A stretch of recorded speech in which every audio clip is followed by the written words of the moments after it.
Welcome back to my YouTube channel. आज हम करेंगे मूवमेंट जनरेटिंग फंक्शन। सबसे पहले मूवमेंट्स मूवमेंट्स क्या होती हैं? Expectation of x raise to the power l. इसको हम क्या कहेंगे? Lth order movement of x around zero. इसी तरह से अगर expectation of x minus mu raise to the power l होगा तो वो बन जाएगा lth order movement of x around mean. Around zero वाली जो मूवमेंट होगी उसको हम कहते हैं non central movement,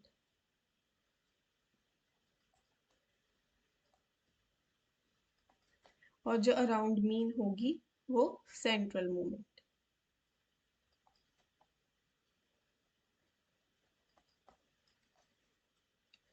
further if l equals to 1 तो नॉन सेंट्रल मूवमेंट क्या बन जाएगी?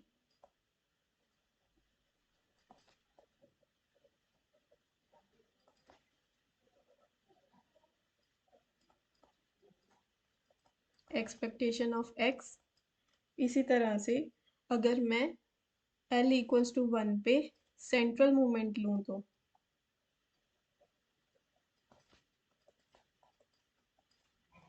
वो बन जाएगी expectation of x minus mu. तो expectation of x minus mu को क्या लिख सकते हैं? Expectation of x minus mu, because mu is a constant value. Mean को कंप्यूट करने के बाद एक कांस्टेंट वैल्यू रिजल्ट में आती है, तो म्यू एक कांस्टेंट हो गया।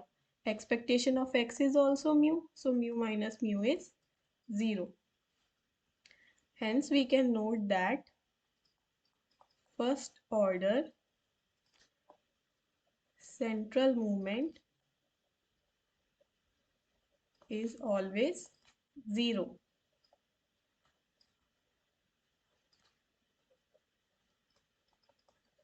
Okay. Next is if L is 2.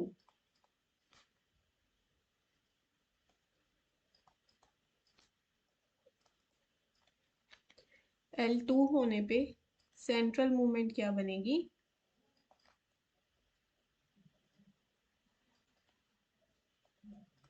Expectation of x minus mu square, which is variance. Now x raised to the power l one variable से अगर हम टू वेरिएबल पे शिफ्ट करें तो मोमेंट्स में कैसे चेंज आएगा? ये वन डायमेंशनल था, मोमेंट्स टू डायमेंशनल। तो क्या बनेगा? Expectation of x raise to the power l y raise to the power m. So this is l plus mth order joint non-central movement.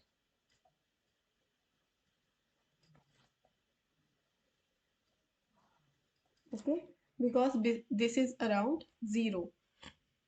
अगर ये अराउंड मीन होगी तो वो कैसे लिखेंगे? इस तरह से y minus expectation of y is to the power m. So this will become L plus mth order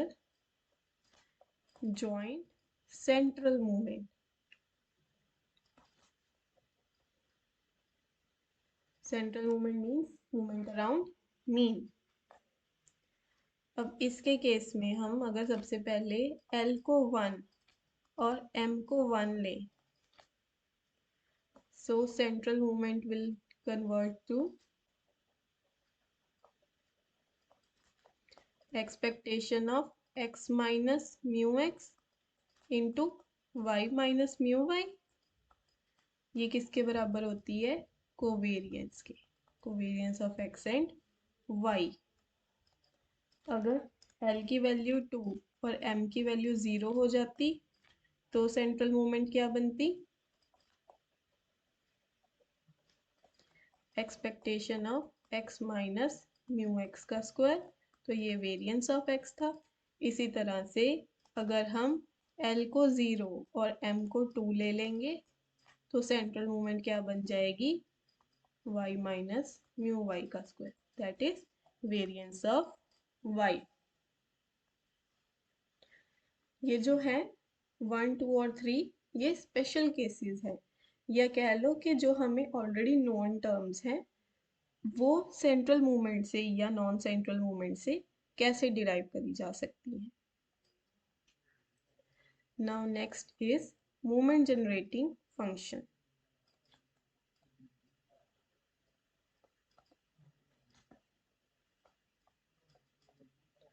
movement generating function कैसे आता है? mxt is equals to expectation of e raised to the power tx। e raised to the power जो t है वो ये वाली term है, जो tx यहाँ आएगा t and x। Okay, this is the movement generating function. अब यहाँ पर हम t को कैसे डिफाइन करेंगे? Let there exist a positive number h such that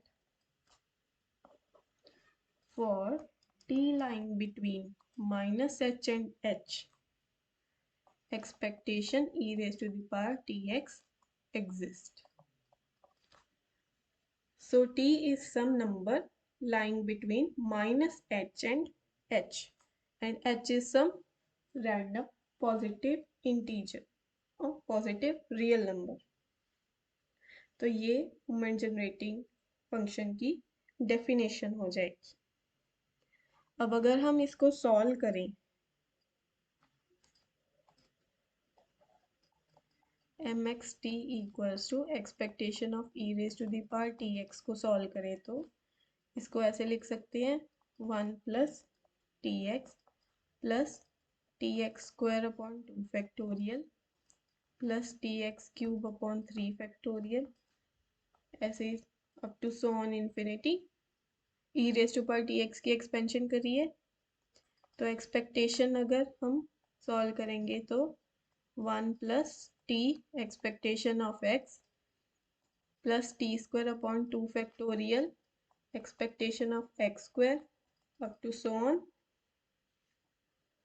ये हमारे पास मूवमेंट जनरेटिंग फंक्शन की एक फॉर्म आ जाएगी। अब अगर इसका डेरिवेटिव ले लें तो 1 का derivative 0, we are derivating it with respect to t, d by dt। तो ये क्या बनेगा? Expectation of x plus t expectation of x square plus up to so on. अगर यहाँ पे कहीं nth टर्म होती तो वो कैसे होनी थी? t raise to power n over n factorial expectation of x raise to the power n। तो इसका डेरिवेटिव क्या बन जाना था? t raise to power n minus 1 over n minus 1 factorial expectation of x raise to the power n, right. अब अगर मैं M x dash 0 लूँ, क्या मतलब है इसका? x की वैल्यू सॉरी t की वैल्यूज 0 कर दे तो हमारे पास सिर्फ एक्सपेक्टेशन ऑफ x बचेगा। So this is also a sort of result, या कह लो एक formula. Expectation of x is equals to m x dash 0। इसी तरह से अगर हमने वेरिएंस निकालना हो तो इसको मैं डबल डेरिवेटिव लूंगी। डबल डेरिवेटिव लेने पे ई एक्स स्क्वायर से हमारी टर्म स्टार्ट होंगी।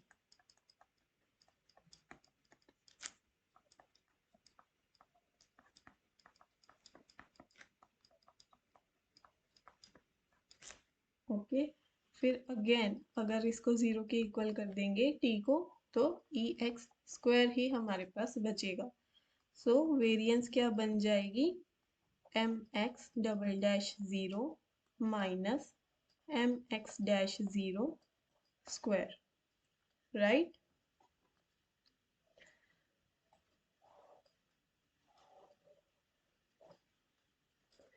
अब इसको अगर हम 1 कहें और इसको 2 कहें,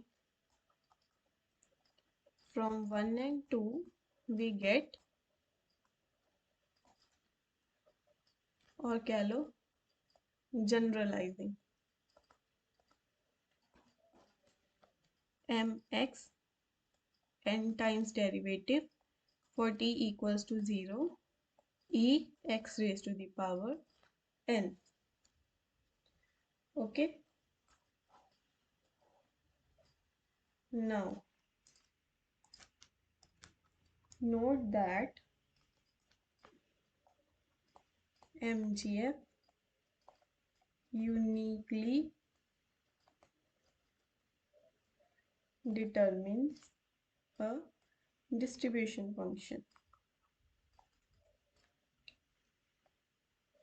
क्या मतलब है इसका कि अगर कोई जो MGF है एग्जिस्ट कर रहा, वो किसी एक पर्टिकुलर डिस्ट्रीब्यूशन के लिए ही एग्जिस्ट करेगा। ऐसा नहीं है कि सेम MGF दो अलग अलग डिस्ट्रीब्यूशंस के लिए हो। And second is, if MGF exists for a distribution function, then it is unique. और अगर किसी डिस्ट्रीब्यूशन फंक्शन का MGF एग्जिस्ट करता है तो वो यूनिक ही होता है। ऐसा नहीं है एक ही डिस्ट्रीब्यूशन के दो MGF एग्जिस्ट कर सकते हैं। अब एग्जांपल करते हैं। First is discrete case.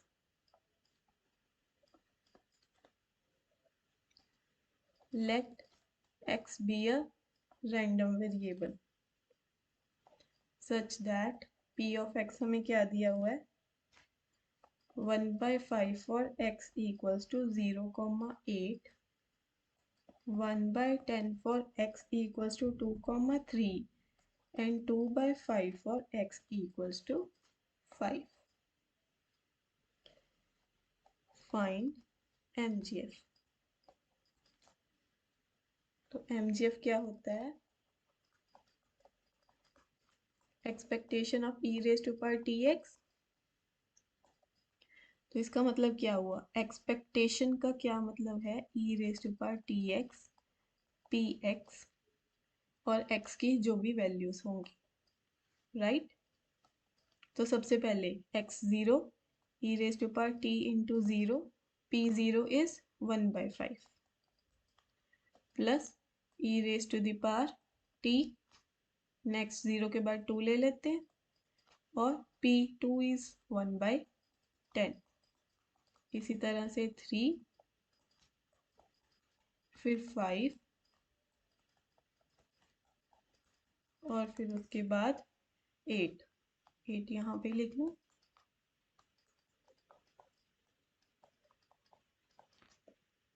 तो ये क्या बन जाएगा, 1/5 e raise to power 0 is 1 plus 1/10 e raise to power 2t, यहाँ पे ये भी आएगा plus 3t plus 2/5 e raise to power 5t. So this is our required MGF or MXT. Next example for continuous case. Continuous case में let x be a random variable such that उसका हमें PDF दिया हुआ है x e raised to power minus x for x lying between 0 and infinity, और क्या लो x greater than 0। अब इसमें भी हमने MGF फाइंड करना है। तो क्या आएगा, expectation of e raised to power tx, So this time we will integrate on the range on domain 0 to infinity e raised to power tx x e raised to power minus x dx, which will be equals to integrating x e raised to power minus x 1 minus t dx, right. और इसको integrate करने पे हमारे पास आएगा 1/1 minus T square which is our mx t. Note that mgf does not always exist.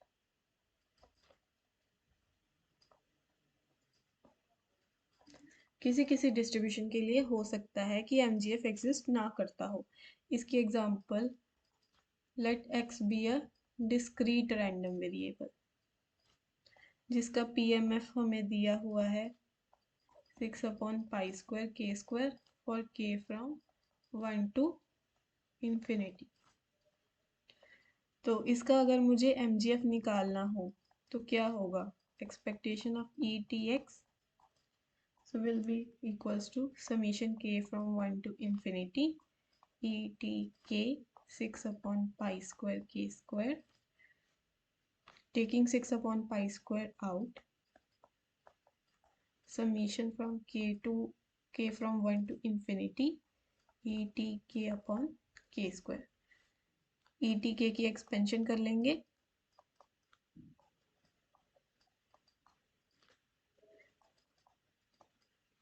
सो क्या बन जाएगी 1 plus t k square upon 2 factorial plus up to so on, taking k square in,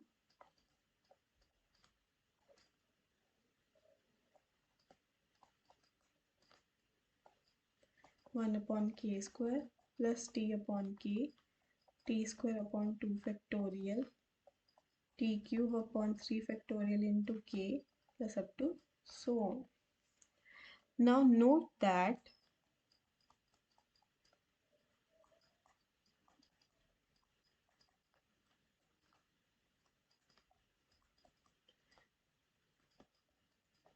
let me just write it once.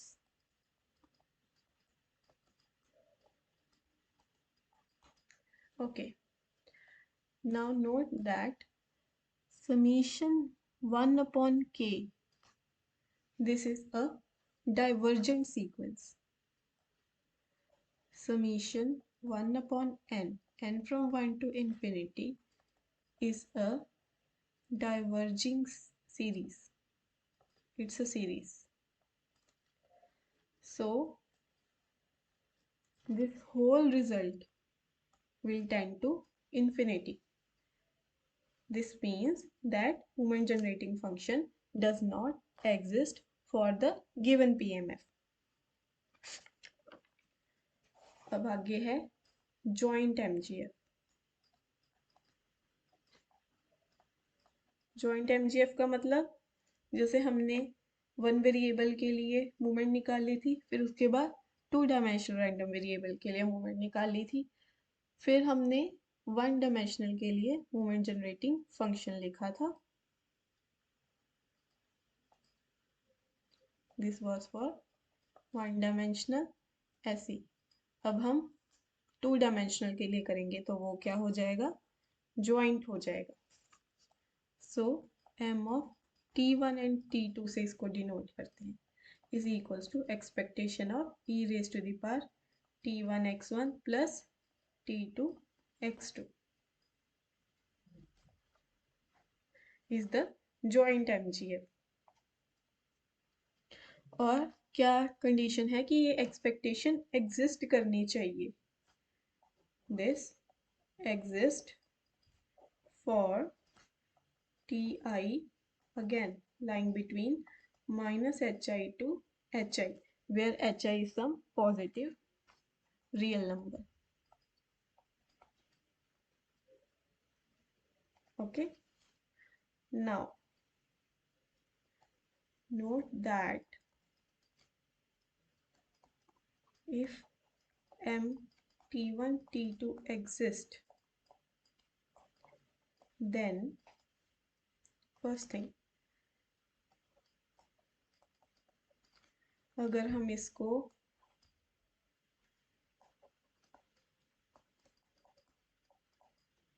m plus n times derivate कर रहे हैं, m times derivating with respect to t1 and n times derivating with respect to t2, तो ये क्या बन जाएगा, expectation of x1 raise to the power m x2 raise to the power n। ये result हम कंक्लूड कैसे कर सकते हैं, जब हमने वन डायमेंशनल के लिए किया था तब वो क्या बना था हमारा, that M X N times derivate किया था for t when t was 0, तो ये आया था expectation of x raise to the power n one dimensional के केस में। तो टू डायमेंशनल के केस में क्या हो जाएगा, expectation of x1 raise to the power m and x2 raise to the power n। Second, अगर हम वन वन टाइम ही डेरिवेट करें तो फिर क्या बनेगा, expectation of x1 x2 again at t1 equals to t2 equals to 0। और अगर हम सिर्फ t1 के रिस्पेक्ट में करें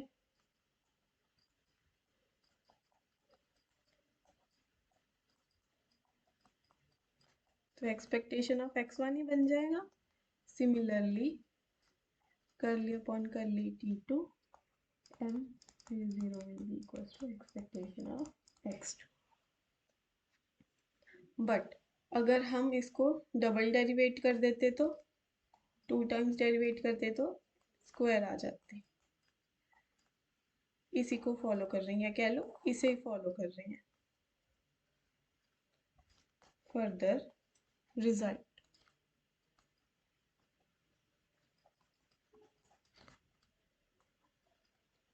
अगर हमें MGF फाइंड करना है, सपोज समीशन xi का i from 1 to n xi, क्या मतलब है, there are n random variables x1 x2 up to so on xn, जिनके लिए हमने MGF फाइंड करना है। पर्टिकुलरली ये एक प्रॉपर्टी है that MGF has a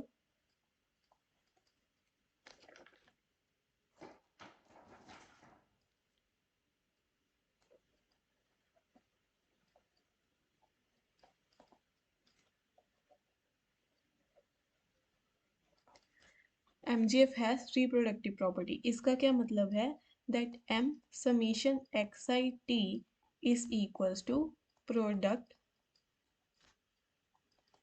from 1 to n m of xi t। अगर ये समीशन की फॉर्म में है तो हम उन्हें इंडिपेंडेंटली प्रोडक्ट की टर्म्स में लिख सकते हैं। अगर हमें इस तरह से दिया हुआ है तो इसको हम कैसे लिख सकते हैं, इस तरह से।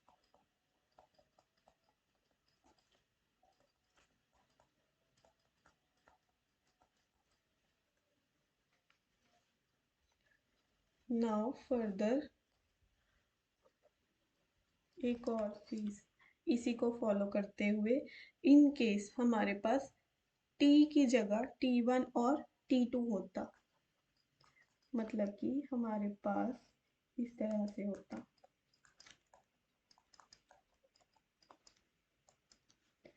तो फिर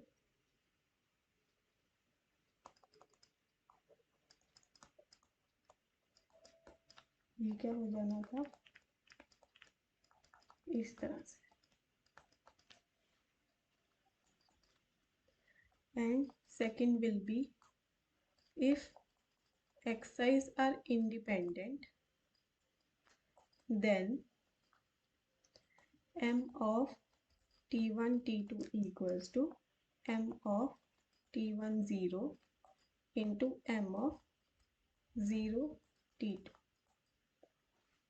ओके, अब एक एग्जांपल करते हैं।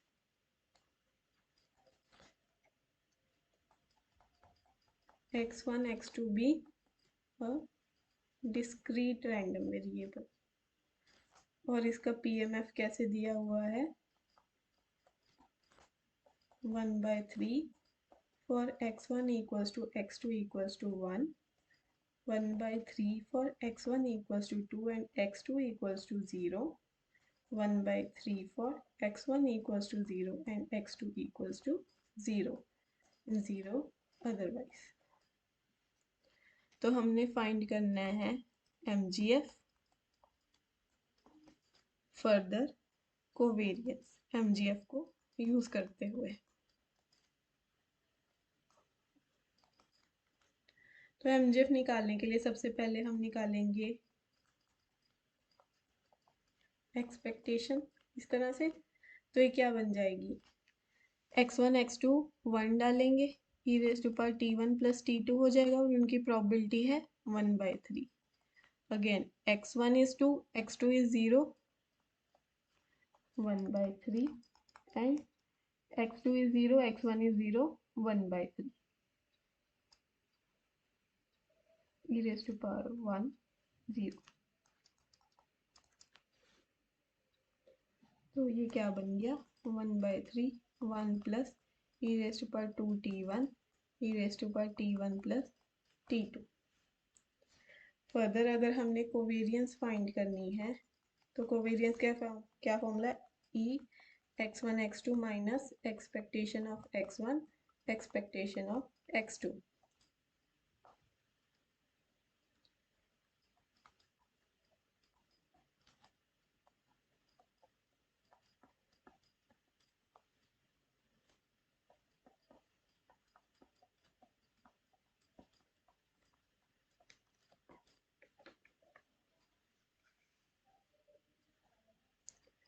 पहले क्योंकि मुझे x1 की एक्सपेक्टेशन चाहिए तो मैंने सिर्फ t1 के रिस्पेक्ट में, या कह लो x1 के रिस्पेक्ट में मोमेंट जनरेटिंग फंक्शन निकाल लिया।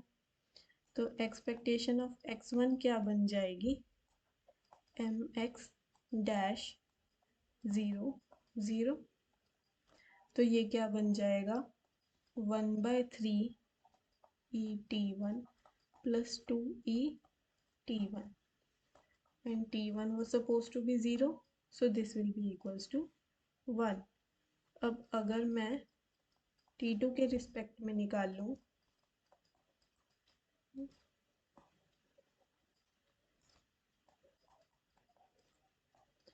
1/3 1 plus e raised to the power 2t2 plus e t2, so this will be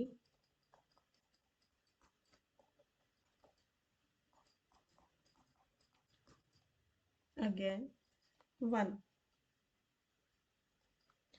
और अगर मुझे x1 x2 की निकालनी होती तो मैं डबल डेरिवेटिव करती, once with respect to t1 and once with respect to t2।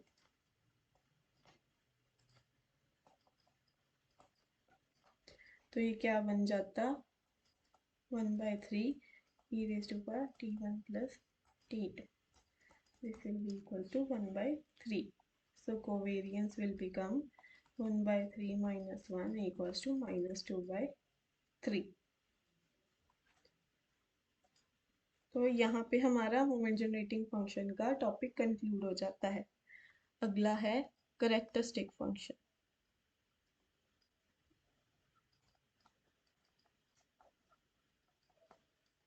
Characteristic function में क्या होता है दैट इसमें एक्सपेक्टेशन निकालते हैं e raise to power iota tx for every t belongings to real number. इसमें और मोमेंट जनरेटिंग फंक्शन में ये डिफरेंस है कि characteristic function always exist. Okay, बाकी हम सिमिलर स्टेप्स पे जाके एक्सपेक्टेशन ऑफ x निकाल सकते हैं यूजिंग कैरेक्टरिस्टिक फंक्शन, वेरिएंस निकाल सकते हैं कैरेक्टरिस्टिक फंक्शन का यूज करते हुए। अब इसकी कुछ प्रॉपर्टीज, पहले तो this always lies between 1 and -1. और अगर t की वैल्यू 0 हो जाए तो करेक्टरिस्टिक फंक्शन की वैल्यू 1 हो जाती है। और ये किसके बराबर रहता है? -t के कॉम्प्लेक्स कॉन्जुगेट के बराबर। And also characteristic function is a continuous function.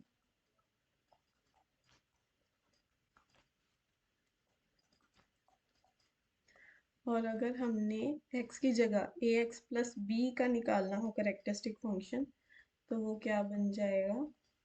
इस तरह से। ओके, तो मतलब कि bt expectation of iota atx।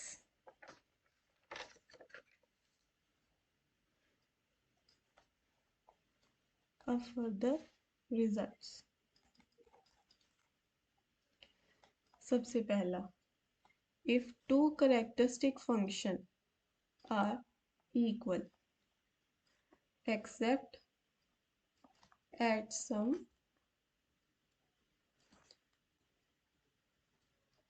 countable number of points, तो क्या होगा? both are characteristic function of same distribution।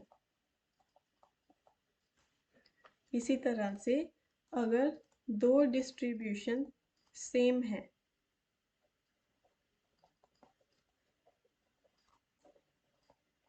again except at some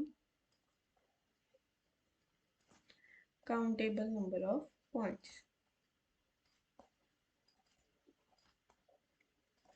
तो क्या होगा?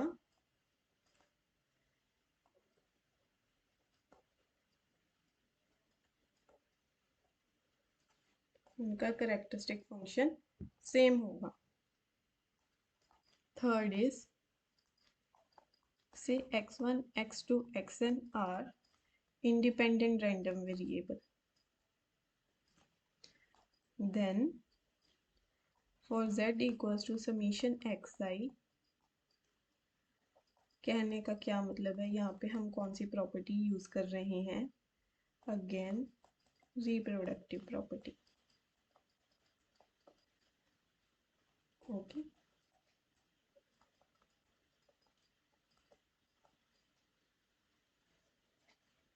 नाउ हम एक्सपेक्टेशन वगैरह कैसे निकालेंगे? हम उसको ओपन कर लेते हैं साई एक्स टी को, तो ये किसके बराबर आ जाएगा? Expectation of 1 plus iota T X plus iota T X square upon 2 factorial plus up to so on iota T X से raise to the power K over K factorial.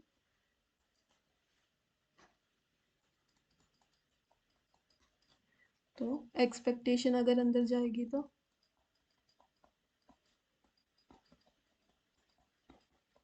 इस तरह से कुछ बन जाएगा।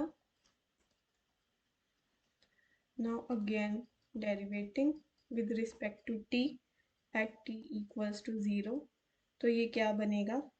Expectation of x into iota, right? तो expectation of x किसके बराबर होगी? Psi x dash t upon iota. Similar steps पे अगर मैं डबल डेरिवेटिव करूं तो ये क्या बनेगा? Iota square. तो इसका मतलब है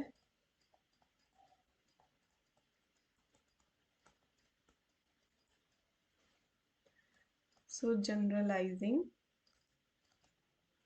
we get ex raised to the power k is equals to psi x derivating with k times iota square at t equals to 0,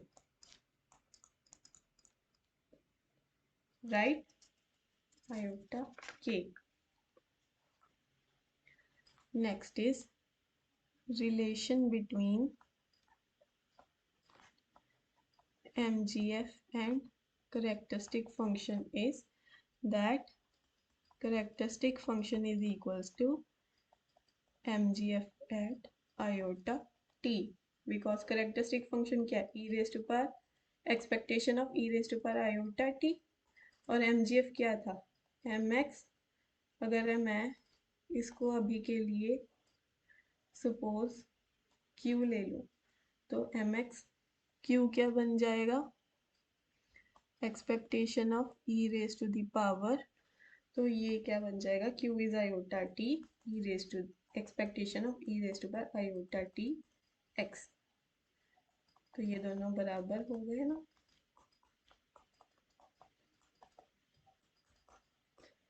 and this is mx iota t and this is xt. So that's all for today. See you in the next video. Bye bye.